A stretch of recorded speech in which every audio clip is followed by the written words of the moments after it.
Hi, this is Jared of Future Retro, and this video will just be an overview of our DB mastering processor. The DB allows you to interconnect your audio interface with your computer that you're recording in to up to 8 hardware processors that you'd like to process audio through, 3 stereo pairs of speakers, and external microphones and instruments that you'd also like to record into your computer. At the heart of the DB is the insert bus processor. This is where your 8 external hardware effects can be placed. Each one of these switches represents one of the external hardware processors. By pressing it, the switch will light up, indicating that that process is now active. And you can select as many as you want. You also have the mid-side processing and parallel processing that's built inside the DB unit. Mid-side, what that does is it takes the common center channel information, puts it in one channel, takes the left-right difference audio signals, puts that in another channel, and then allows you to manually control the width of your stereo mix with this control here, or it allows you to further process the common and the different or the side channels of your audio using an external processor. When we engage the mid-side processor, with the width control turned counterclockwise, our stereo image will be completely mono. As we rotate the width control to the 12 o'clock position, we will have our original stereo image.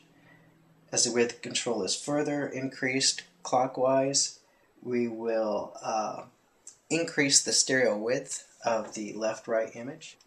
Insert 3 is interactive with the mid-side processor. With mid-side processing disengaged, let's say we have an EQ on insert 3, left channel and right channel of your EQ are going to work as normal, just processing the left and right channels of your audio.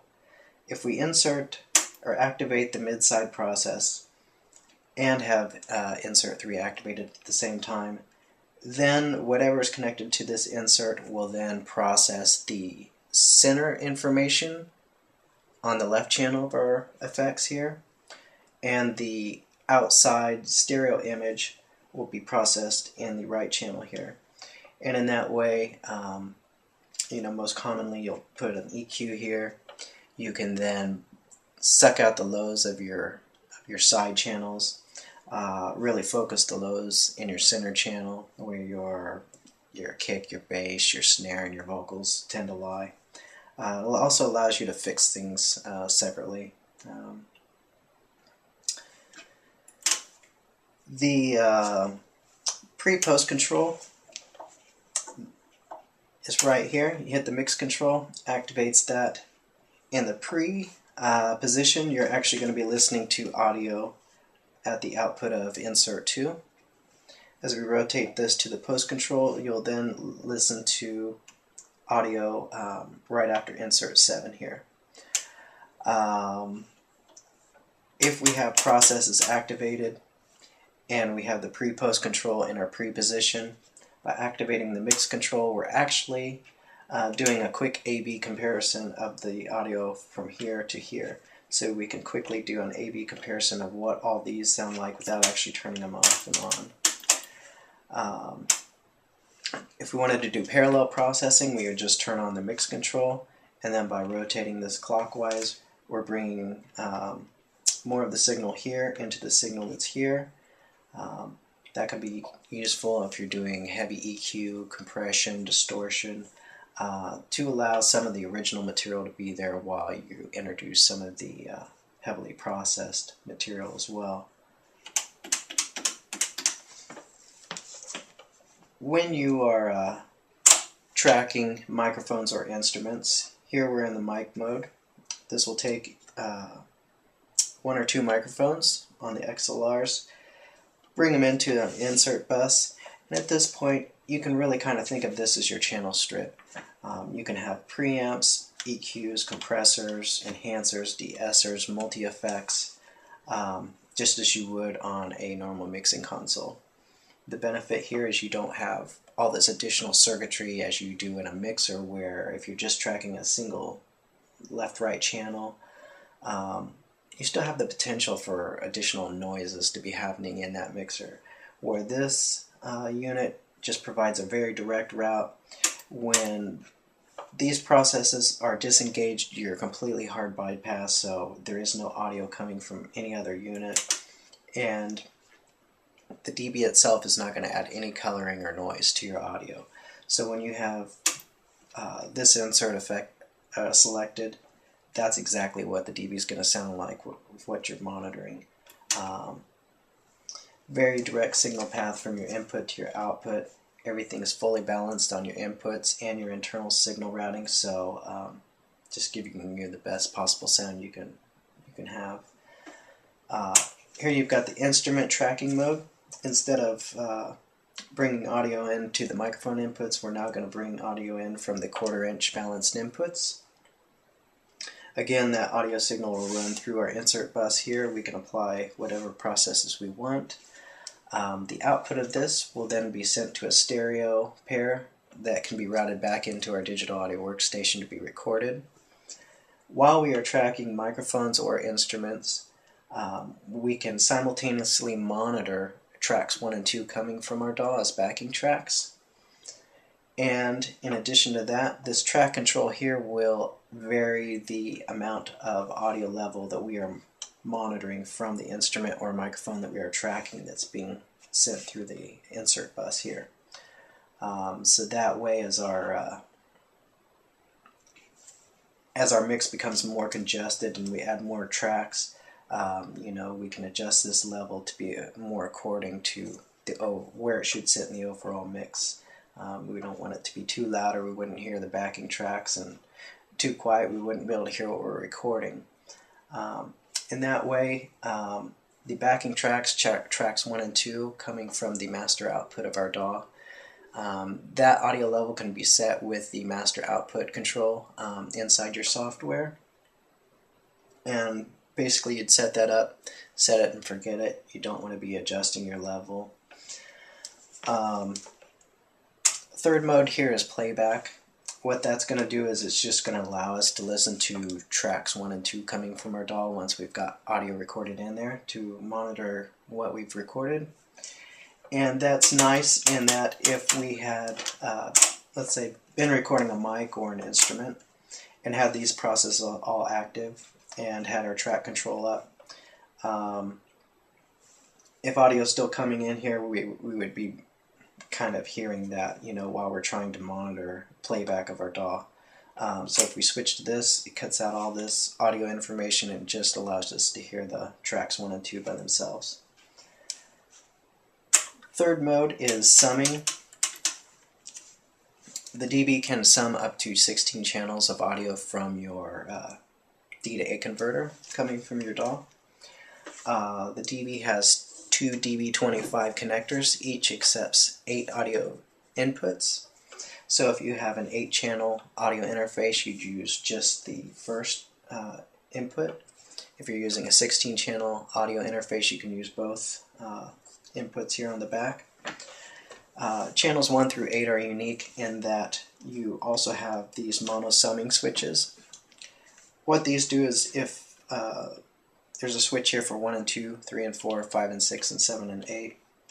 By pressing or activating one of these switches, for instance, I've just activated channels 1 and 2 to be panned perfectly center.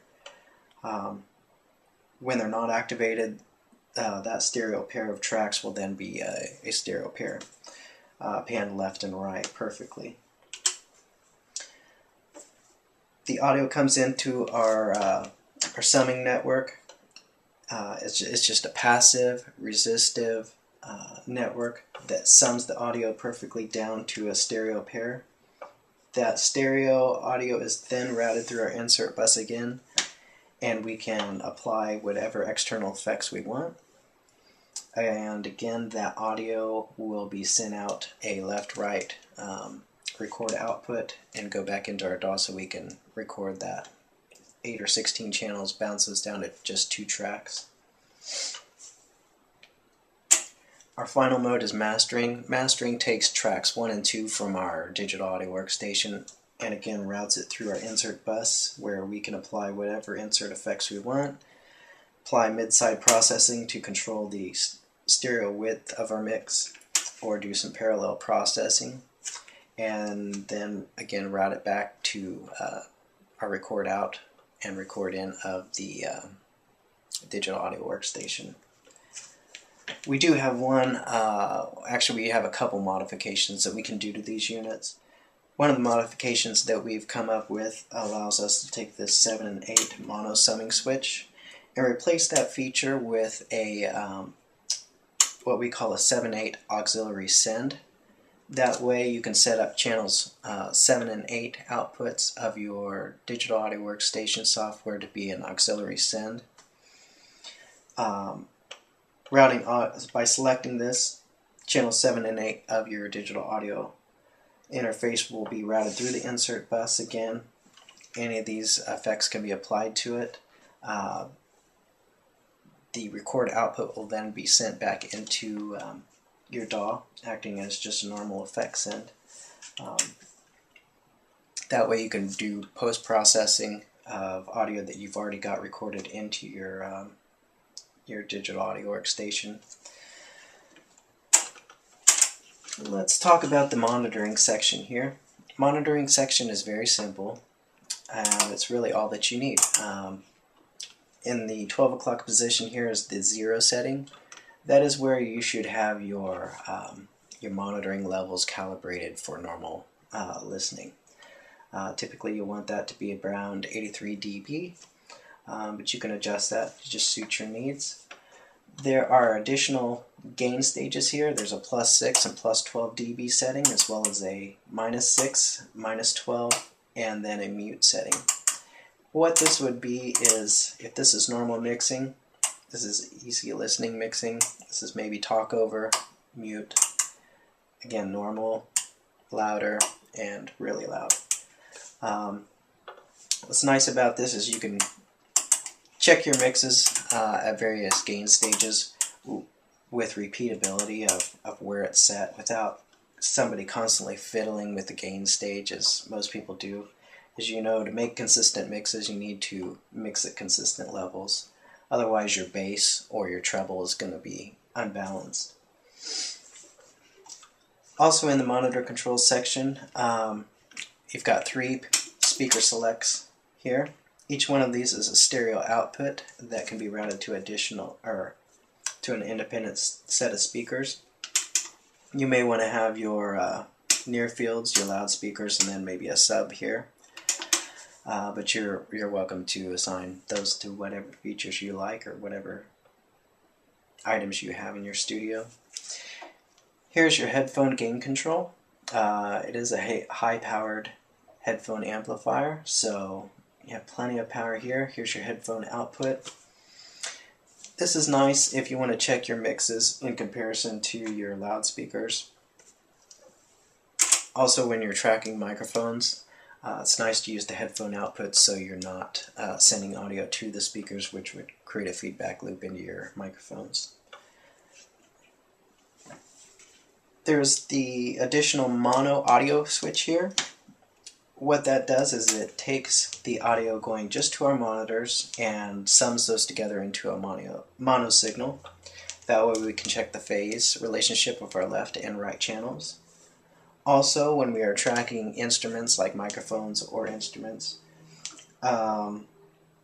if we're just using a single microphone or a single input on our instrument here, normally you'd have that audio coming out just the left or just the right speaker. If we engage the mono audio, that'll actually send that same signal out to both speakers. Just makes it a little bit more convenient when we're recording. Users can add their own custom labels to any of these switches to help identify the hardware that they have inserted into each one of these locations. And to do that, you just pull off the switch, remove the cap, insert your label, and reinstall the switch here. On the back of the unit, we have our DV25 connectors here with gold-plated XLRs here. Here we have the summing in, channels 1 through 8, summing in, channels 9 through 16. Bus out 1 through 4, bus in 1 through 4, bus out 5 through 8, and bus in 5 through 8. This pair of XLRs is our record out. That's what audio going through the DB, through the insert processor, will come out of here, go back into your DAW for recording. These 3 XLR pairs here are for the speakers. So you have monitor A, monitor B, monitor sub, or monitor C. Here you've got your universal power inlet. Just takes a standard IEC power cable. And power is easily switched between 115 volts and 230, so it's easily used in both the US and in Europe. The DB eliminates a lot of unnecessary cabling by having the ability to track instruments, some instruments, master and monitor control all in one location. You have less wires running from one unit to the other. You have less circuitry in between that signal path, and you have less power supplies for each one of those. In general, you just have a much shorter path, much cleaner path from input to the final recording destination, always giving you better results. We get questions a lot about what are the microphone inputs for, what are the 1/4-inch inputs for, what are all these different modes for. You know, most people are just used to seeing a master and insert switcher. But we found that once you've got your EQs, your compressors, your preamps, your enhancers, your multi-effects, whatever it is you're going to use to master your stereo audio, why not take advantage of that and have it available for while you're tracking instruments, doing your summing, doing post-processing. You paid good money for those processors, and there's no need to use them just once in the audio process. Here you can use them for all different stages. Some people ask though, you know, I've already got a monitoring controller that I like, or I already do my summing another way. And yes, you can just use the insert bus processor by itself. If you wanted to do that, you've got XLR or 1/4-inch balanced inputs right here on the front. You just select the mic or instrument mode, and that'll send whatever signal here through the insert bus. If you wanted to do it more cleanly and route your audio from the back, one thing you could do is on your bus inserts 1 through 4, you could take the in channels 1 and 2, route your audio that you want to go through here into those XLRs or 1/4-inch jacks, whatever your DB25 breakout cable is. And now this button will actually activate the input, turning it on, and allowing you to have 7 more hardware processors that you can use. And again, you have the XLR stereo pair on the back, which is going to be a record out the audio that's actually going through here and send it to wherever you want, your master recorder, your DAW, whatever. But I think once people actually play with this unit the way it is, they will find that it's very, very handy to have all these abilities all in one place in one box. You don't have to worry about additional cabling, additional power, very compact. And in our case, you'll see that we no longer even have a mixer in our studio. The way that we work now, I mean, basically focusing on a stereo track, recording it into the computer one at a time, there is no need for us to use big bulky mixers that are noisy. The only reason why anybody would need to do that anymore is basically if they're doing recording a type of ensemble or multiple mics for a drum kit or an entire live band. But for most of today's modern digital recording artists, this will be everything you need, and it will be the most direct path in and out of your computer. Monitoring, no latency at all. It's just the best of all worlds, so check it out. If you have any questions, feel free to give us a call or email us. Again, this is the DB Mastering Processor. I'm Jared. Thanks for watching.